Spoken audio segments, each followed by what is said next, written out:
이제 누가복음의 마지막 장면입니다. 오늘 본문을 통해 우리는 우리에게 찾아오셔서 우리의 연약한 믿음을 회복시키시고 견고하게 해주시는 이 부활하신 예수 그리스도를 만나게 됩니다. 오늘 본문은 이렇게 시작합니다. 이 말을 할 때가 언제인가? 이 말이 무엇인가? 이제 바로 앞 본문 이야기와 연결되는 것이죠.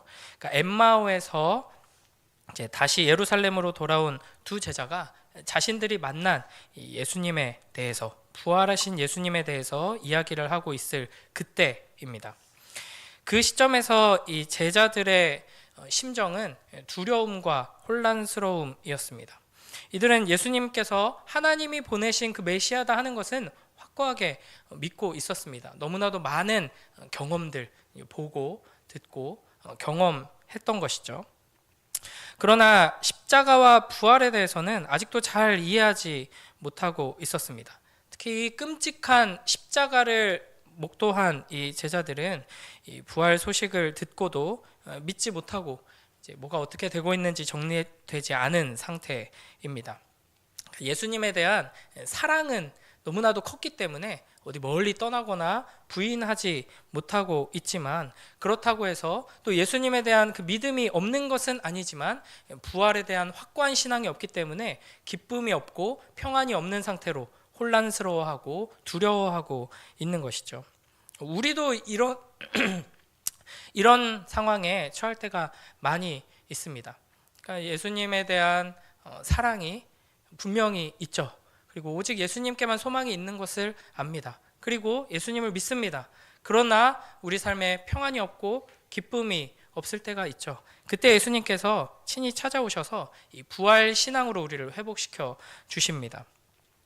이렇게 이 제자들이 모여있는 그곳에 예수님께서 친히 오셔서 가운데 서서 말씀하십니다. 너희에게 평강이 있을지어다.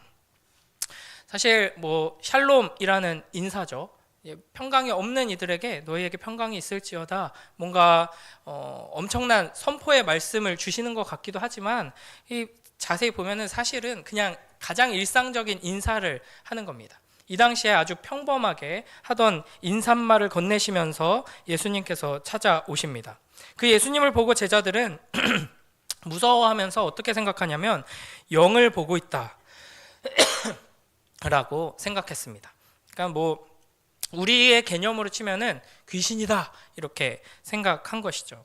그러니까 제자들이 분명 예수님의 빈 무덤을 확인했고 천사들을 통해서 예수님이 부활하셨다는 소식을 듣고 엠마오로 가던 두 제자가 돌아와서 또 그 이야기를 들었음에도 불구하고 몸의 부활이라는 개념이 아직 없었기 때문에 그 상상조차 하지 못하고 있고, 예수님이 부활하신다고 말씀하셨잖아, 이거 기억하고 있는 사람이 있을 거예요. 그러나 그 부활이 무언가 영으로 우리에게 찾아오셔서 완전히 사라지지 않으신다는 말일 거야, 이렇게 생각한 것 같습니다. 그래서 영으로 예수님이 나타나신 건가 이렇게 생각하는 것이죠.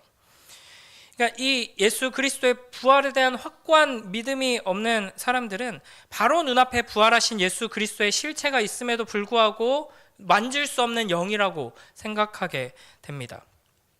우리에게 부활에 대한 믿음이 없으면 우리 눈앞에 분명하게 드러나고 있는 살아계신 예수 그리스도께서 이루시는 역사를 마주하며 살아가면서도 그것이 하나님 나라의 분명한 실체라는 것을 깨닫지 못하고 귀신 보는 것처럼 그저 영인 것처럼 여기게 되는 것입니다. 그래서 기쁨과 평안을 얻지 못하고 오히려 불안해하고 더 두려워하게 되는 것이죠. 이에 예수님께서 이렇게 말씀하십니다. 어찌하여 너희는 당황하느냐? 어찌하여 마음에 의심을 품느냐? 내 손과 발을 보아라. 바로 나다. 나를 만져봐라. 유령과 귀신 같은 거는 살과 뼈가 없지만 너희가 이렇게 잘 보다시피 나는 살과 뼈가 있다라고 말씀하십니다. 예수님의 손과 발을 보고 예수님께서 참으로 살아나셨으며 그저 영으로 우리에게 다시 오신 것이 아니라 몸으로 부활하셨다라는 것을 제자들은 확인하게 됩니다.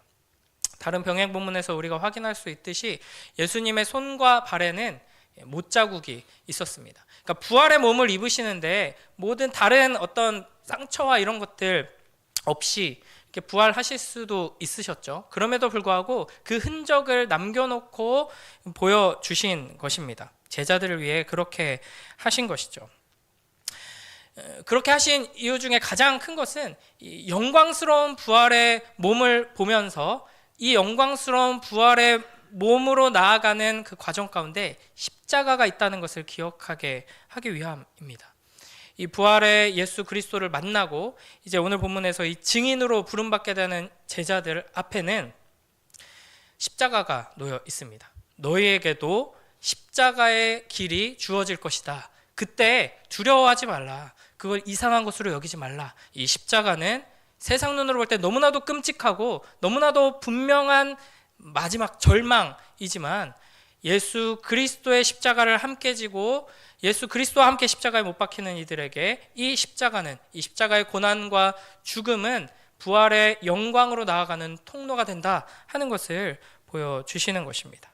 그래서 이 부활의 예수님을 만나고 부활하신 예수 그리스도의 손과 발에서 못자국을 확인한 제자들은 자기의 인생 앞에 다가온 그 공동체 앞에 다가온 십자가를 두려워하거나 도망가지 않고 영광스럽게 여기며 기뻐하며 나아갈 수 있었던 것입니다.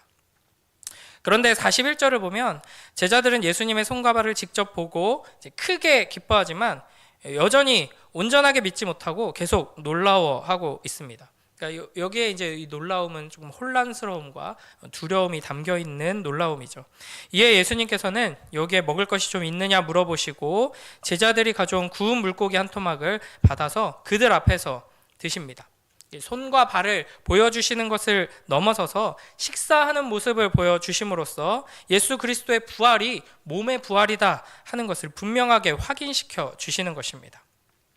예수님께서는 제자들이 이 부활에 대해서 분명하게 이해하고 믿을 수 있게 하시려고 손과 발을 보여주시고 음식 드시는 모습도 보여주시는 것입니다. 그러니까 예수 그리스도의 이 부활이 단순히 어떤 교훈을 담고 있는 이야기이거나 우리의 마음 속에서 일어나는 어떤 감정이나 개념이 아니라 실제 역사 속에서 일어난 일이고 몸의 부활을 통해서 우리도 그 부활의 몸을 입게 될 것이라는 그 확신을 심어 주시는 것입니다. 우리 또한 이 영광스러운 부활의 몸을 입고 영원히 살 것입니다. 제자들은 부활하시고 또 식사하신 예수님을 식사할 때마다 기억하게 되고 떠올리게 되었을 것입니다.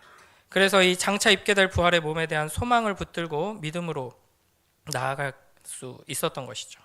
우리 또한 이 예수 그리스도의 몸의 부활에 대한 확고한 믿음을 가지고 그 믿음을 통해 기쁨과 평안으로 나아가야 할 것입니다. 예수님은 단순히 십자가에 죽으신 이후에 우리의 생각 속에, 우리의 개념 속에, 우리의 마음 속에 남아서 역사하시는 분이 아니십니다. 영광스러운 부활의 몸으로 오셔서 그 손과 발을 보여주시고 함께 식사를 나누셨습니다. 그러니까 우리의 마음뿐 아니라 우리가 살아가고 있는 실제 역사, 우리 손으로 만지는 이 세상, 우리가 발로 딛고 있는 우리의 이 인생, 이 세상 속에서 실제로 역사하시는 예수 그리스도, 참된 왕이시다 하는 것을 우리가 확고하게 붙들어야 한다는 것입니다. 예수님께서는 이렇게 참된 믿음을 가지지 못했기 때문에 그 십자가 앞에서 두려워하고 혼란스러워하고 기쁨을 잃어버린 제자들에게 오셔서 손과 발을 보여주시고 식사하시면서 그들의 믿음을 회복시켜 주십니다. 예수님께서는 우리에게 이와 같이 우리의 흔들리는 연약한 성장하지 못하는 믿음을 굳게 하시고 확고한 신앙과 확신을 주시기 위해서 찾아오십니다. 그래서 교회에게 주신 것이 성찬이죠. 우리가 감사하게 부활주일에 주일에 함께 모여서 성찬을 나누었습니다. 그냥 앉아서 이렇게 말씀을 듣는 것이 굉장히 어려운 일입니다. 이 새벽에 안 그래도 피곤한데 이 졸린 설교를 듣고 있는 것은 우리의 연약함과 설교자의 연약함과 우리가 처한 이 환경의 연약함 때문에 굉장히 어려운 일이죠. 그걸 아셔서 쉬운 것부터 먼저 이제 허락하심으로써 우리를 회복시켜 주십니다. 보게 하시고요. 그 다음에 먹게 하십니다. 그래서 성찬을 통해 그 예수 그리스도의 몸을 이렇게 먹어서 씹고 맛을 느끼고 꿀꺽 삼키면서 내가 예수 그리스도를 먹음으로 사는 자들이구나. 나를 살리기 위해 예수님께서 그 살을 찢으셨구나. 우리가 함께 예수 그리스도라는 생명의 양식을 함께 먹는 식구들이구나. 이것을 눈으로 보고 촉감으로 느끼고 맛으로 느끼면서 그 은혜를 회복하게 하시는 것입니다. 우리의 삶에 이와 같이 찾아오셔서 우리의 믿음을 굳게 하시는 예수 그리스도를 만나는 은혜가 충만하게 되길 주님의 이름으로 축복합니다. 이제 44절부터 49절을 보시면 이제 예수님께서 뭘 하시냐면 제자들에게 성경을 가르치십니다.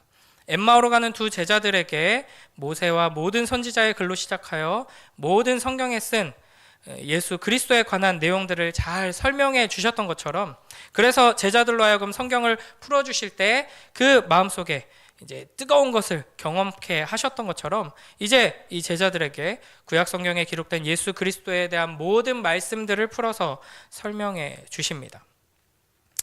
제자들은 예수님께 이 하나님의 말씀을 배우면서 그리스도가 고난받고 제3일에 죽은 자 가운데서 살아날 것이 이미 성경에 기록되어 있다는 것을 깨닫게 되었고, 이제 그 놀라운 역사를 통해서 이 죄사함 받는 회개가 예루살렘에서 시작하여 모든 족속에게 전파될 것을 알게 되었습니다.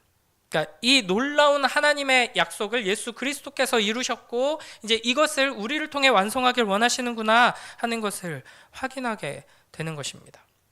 네, 이 순서를 우리가 잘 보면은 성경을 깨닫고 예수님을 믿게 되면 그때부터 삶의 놀라운 기적들이 막 놀라운 체험들이 일어나게 되는 것이 아니라 반대로 우리의 신앙을 회복시키시고 바로 세우시고 우리를 증인으로 세우시기 위해서 먼저 경험을 하게 하십니다. 못자국 난 손과 발을 보게 하시고 그 다음에 이제 함께 먹고 마시는 것을 통해서 체험하게 하시죠. 그러면 조금 더 강력하고 신기하고 놀라운 체험으로 나아가게 하는 것이 아니라 그렇게 체험을 함으로써 마음이 열리고 우리의 시선이 예수 그리스도께로 향하게 되면 그때부터는 이제 말씀 앞으로 우리를 인도해 주십니다. 그래서 더욱더 성숙한 신앙으로 이게 이제 더 예수 그리스도께로 가까이 가는 길임을 우리가 이해해야 합니다.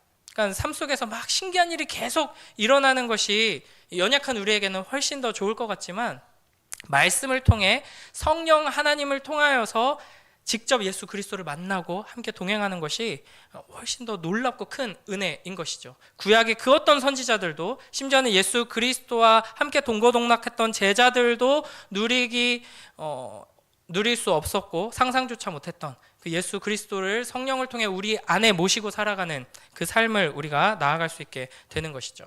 그래서 다른 사람들이 보기에는 알 수 없고 이해할 수 없는 아주 소소한 일상 속에서도 예수 그리스도께서 살아서 우리를 위해 역사하고 계신다 하는 것을 성령이 충만한 사람은 깨닫게 되고 감사하게 되고 영광 돌릴 수 있는 복된 삶으로 나아가게 되는 것입니다. 우리의 삶에 그와 같은 놀라운 은혜가 충만하게 되길 주님의 이름으로 축복합니다. 이렇게 말씀의 은혜로 충만케 된 자들을 통해서 예수 그리스도의 증인이 되게 하십니다. 그래서 예수님께서는 제자들에게 이 모든 일의 증인이 되라고 명령하십니다.